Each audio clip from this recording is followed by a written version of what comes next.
Civil సప్లైలో అక్రమాలు జరిగాయని కేటీఆర్ ఆరోపించగా అలాంటిదేమీ లేదని తిప్పికొట్టారు మంత్రి ఉత్తమ్ కుమార్ రెడ్డి. బీఆర్ఎస్ వన్నీ అసత్య ఆరోపణలని ఫైర్ అయ్యారు. ఇద్దరు నేతల డైలాగ్ వారు చూద్దాం.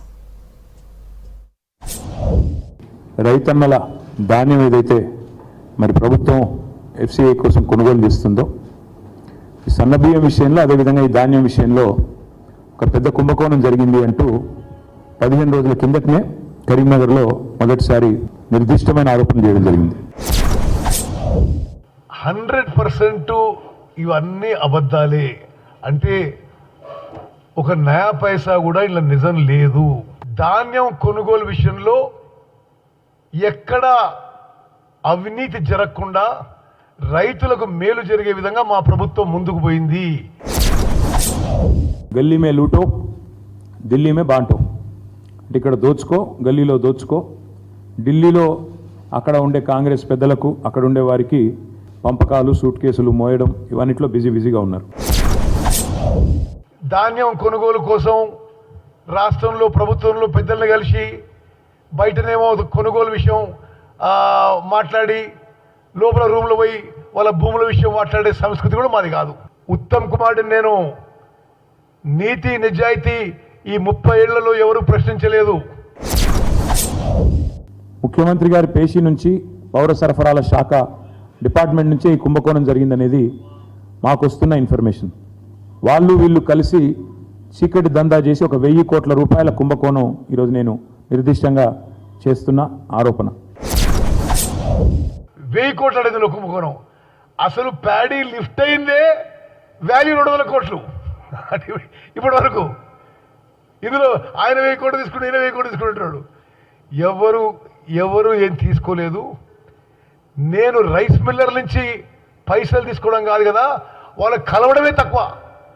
వాళ్ళు సంఘం ద్వారా వస్తే తప్పితే ఎవరో ఏదో పిచ్చి పిచ్చిగా మాట్లాడితే దానికి అన్నిటికీ జవాబు ఉండదు.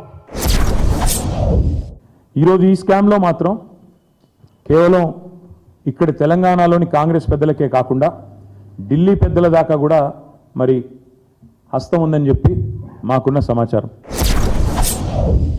మరి వీళ్ళకి ఎందుకింత ఇబ్బంది వస్తుందో, బీఆర్ఎస్కి బీజేపీకి వాళ్ళు చుట్టూ చేరింది డిఫాల్టర్ రైస్ మిల్స్ వాళ్ళ చుట్టూ చేరి వాళ్ళ ద్వారా ఈరోజు వాళ్ళు మాట్లాడిస్తున్నారు. ఎవరికేం సంబంధం? మేము గత ప్రభుత్వానికంటే 20% ఎక్కువ ఇన్కమ్ రాష్ట్రానికి వచ్చింది. ఇది మీరు పచ్చి అబద్ధాలు మాట్లాడుతున్నారు.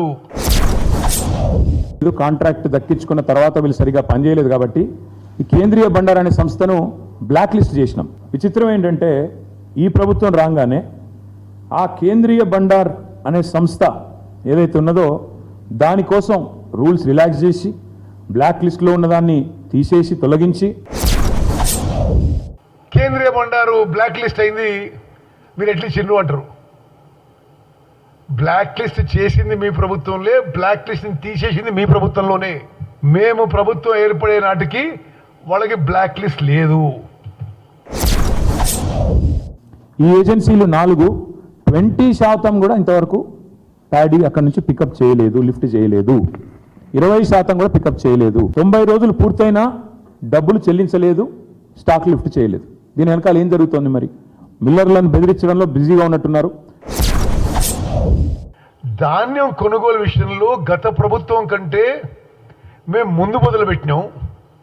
ఎక్కువ కేంద్రాలు ఓపెన్ చేసినాం, ఎక్కువ కొనుగోలు చేసినాం. రాష్ట్ర వ్యాప్తంగా 4-5 రోజుల్లో రైతులకి పైసలు అందే విధంగా చేసినాం.